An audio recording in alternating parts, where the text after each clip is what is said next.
Ia berikrar dan berjanji dengan limpah kurnia dan izin Allah Subhanahu wa taala, saya akan memerintah negeri Johor dengan adil dan saksa.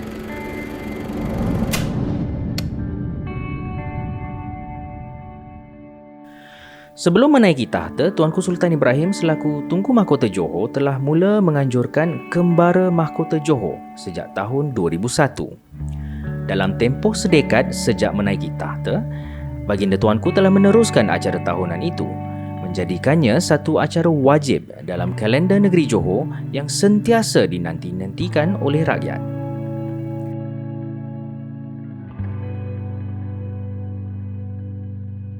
Walaupun keluarga di Raja Johor sememangnya mempunyai hubungan rapat dengan rakyat, tetapi pendekatan yang dibuat melalui program Kembara Mahkota telah menjadikan suasana hubungan antara institusi raja dan rakyat lebih erat dalam bentuk yang santai, sama ada di bandar ataupun di kampung.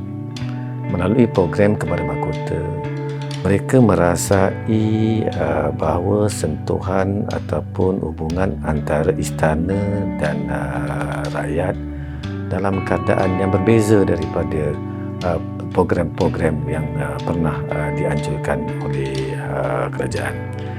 Kerana dalam program Kembara Mahkota ini, Tuanku Sultan juga bermesra dengan rakyat dalam bentuk sukan rakyat, penyertaan dalam aktiviti ataupun aktiviti ekonomi yang dilaksanakan oleh orang-orang kampung. Dalam istilah yang diperkatakan adalah Sultan menjiwai kehidupan rakyat. Kebaikan Kembara Mahkota bukan sahaja dilihat dari segi hubungan raja dengan rakyat, kemesraan raja dengan rakyat, tetapi manfaatnya lebih dari itu. Kadang-kadang Tuanku bermurah hati kurniakan peruntukan sendiri untuk mengatasi masalah-masalah rakyat, untuk aktiviti rakyat. Banyak yang Tuanku kurniakan yang kalau saya nak sebutkan satu persatu terlalu banyak. Dan ini secara langsung membantu rakyat mendapati nikmat. Nikmat apabila keberangkatan raja, nikmat dari segi kemudahan infrastruktur yang dipertingkatkan. Selain daripada kurniaan Tuanku atas perkenan untuk membantu rakyat dan juga sumbangan-sumbangan pihak yang turut sama menjayakan program Kembara Mahkota.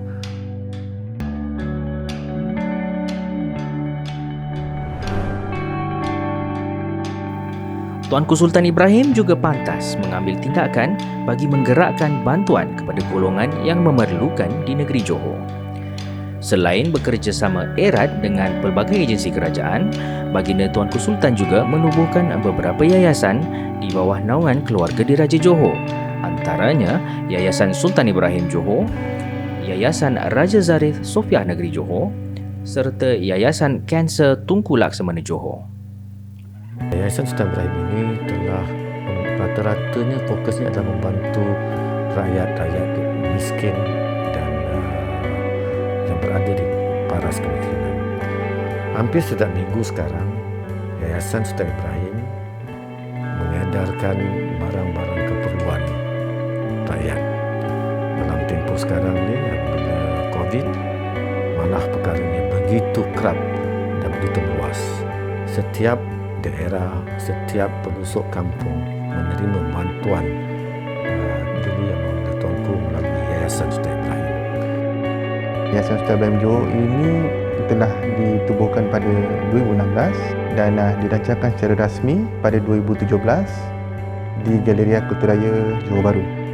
Dan di waktu itu perasmian juga melibatkan pelancaran Rumah Impian Bangsa Johor di Dato' On, di Bandar Baru Majidi, dan juga cadangan satu lagi kawasan di Johor Bahru. Tuanku sentiasa mengambil berat terhadap pembinaan dan juga pelaksanaan projek-projek yang telah diumumkan, dan perkembangan berkala sentiasa disembahkan pada Tuanku untuk pemakluman, dan kita sentiasa juga memantau pelaksanaan di tapak, dan Tuanku amat menitik beratkan siapa-siapa yang sesuai dan layak untuk ditawarkan ini adalah betul-betul layak.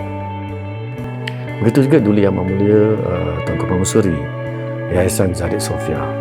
Saya rasa kehadirannya begitu menepati tujuan membantu pelajar-pelajar dari sudut kemudahan pelajar, mahasiswa yang berada di luar negara, anak Johor, dan juga mereka yang berada di dalam negara yang berada di paras keluarga kehidupan yang miskin. Yang ini kita bantu kerana yayasan ini bertanggungjawab untuk memastikan bahawa pendidikan itu mengubah taraf hidup keluarga. Bila kita bercerita tentang meningkatkan taraf hidup ni, sudah pasti kita kena sentuh aspek pendidikan. Melalui program bantuan kewangan ZIFA, Zaid Sofia Initiative for Education Financial Assistance yang dimulakan pada tahun 2015, yayasan telah menyalurkan sebanyak 4.8 juta ringgit untuk membantu lebih 1,400 orang penuntut IPT di dalam dan juga di luar negara, daripada peringkat sarjana muda sehinggalah ke peringkat PhD. Dalam tempoh COVID-19 sekarang ni, keperluan pembelajaran sekolah rendah dan sekolah menengah ni kita tengok dah berubah. Kalau dulu kita ke kelas secara tradisional, sekarang ni semua diadakan secara online atas talian. Jadi sehubungan dengan itu, Tuanku Permaisuri telah berkenan agar yayasan ini menyediakan kenderaan laptop untuk murid dan pelajar yang menetap di PPR atau rumah sewa kerajaan di daerah Johor Bahru bagi membantu mereka meneruskan pembelajaran secara online, dan program ini dijangka memanfaatkan seramai 400 orang penerima bagi daerah Johor. Tuanku Permaisuri juga telah menitahkan agar pihak yayasan membantu menyediakan dan mengedar PPE, topeng muka, face shield dan juga bungkusan makanan untuk petugas pemeriksaan hadapan, murid prasekolah serta bantuan makanan asas untuk mereka yang memerlukan sepanjang tahun 2020 yang mencabar ini. Dari sudut kesihatannya, kita ada Yayasan Tukar Laksana, kita cater. Ini Tuanku Sultan bantu. Malah bukan bantu keluarkan saja peruntukan, malah Duli Yang Maha Mulia Tuanku Permaisuri berangkat menziarahi pesakit kanser berkaitan yang berkenaan.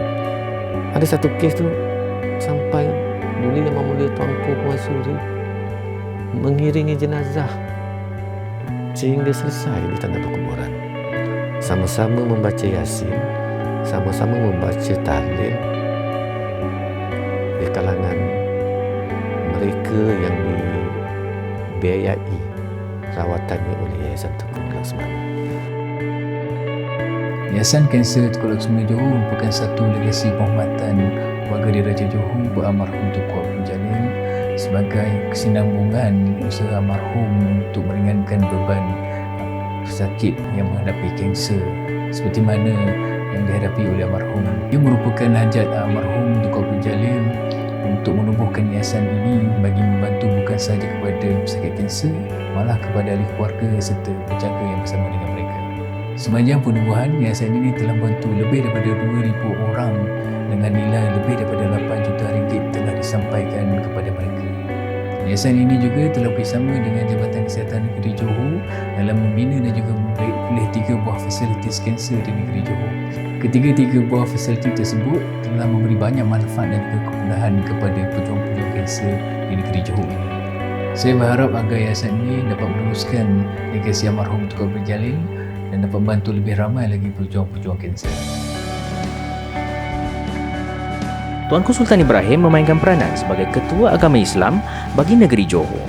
Namun demikian, baginda tetap menitik beratkan perpaduan antara semua kaum demi keharmonian dan kesejahteraan bangsa Johor. Ini alhamdulillah kita syukur selaku umat Islam dan juga rakyat negeri Johor, bangsa Johor, kerana agama Islam terus terpelihara. Bahkan terus berkembang syariat dari semasa ke semasa.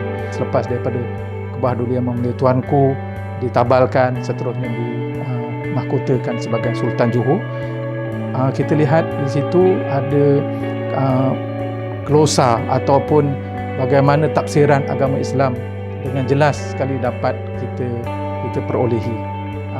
Kalau sebelum daripada ni, agama Islam itu dilihat secara bersifat umum, tetapi mulai daripada tahun 2015 tafsiran telah pun dibuat tentang agama Islam dan juga hukum syarak itu sendiri, di mana umat Islam hendaklah mematuhi ataupun beramal dengan akidah ahli sunnah wal jamaah, aliran al-Asy'ariyah dan al-Maturidiyah. Sebab akidah ni adalah merupakan satu perkara yang paling pokok untuk menjaga Islam itu sendiri, untuk menjaga, memelihara syariat dan juga untuk memelihara keluhuran agama Islam. Akidah itu soal pokok.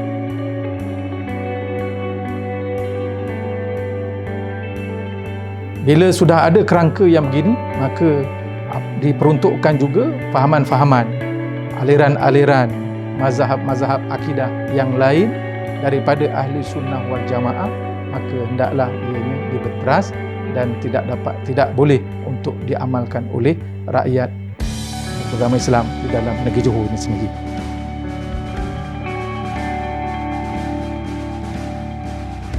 Soal perpaduan masyarakat, soal perpaduan rakyat, sentiasa saya ingat tuanku tekankan. Tuanku tekankan kalau dalam apa-apa titah tuanku soal perpaduan ini, saya ingat saya tak dengarlah tuanku menyebut perkara itu.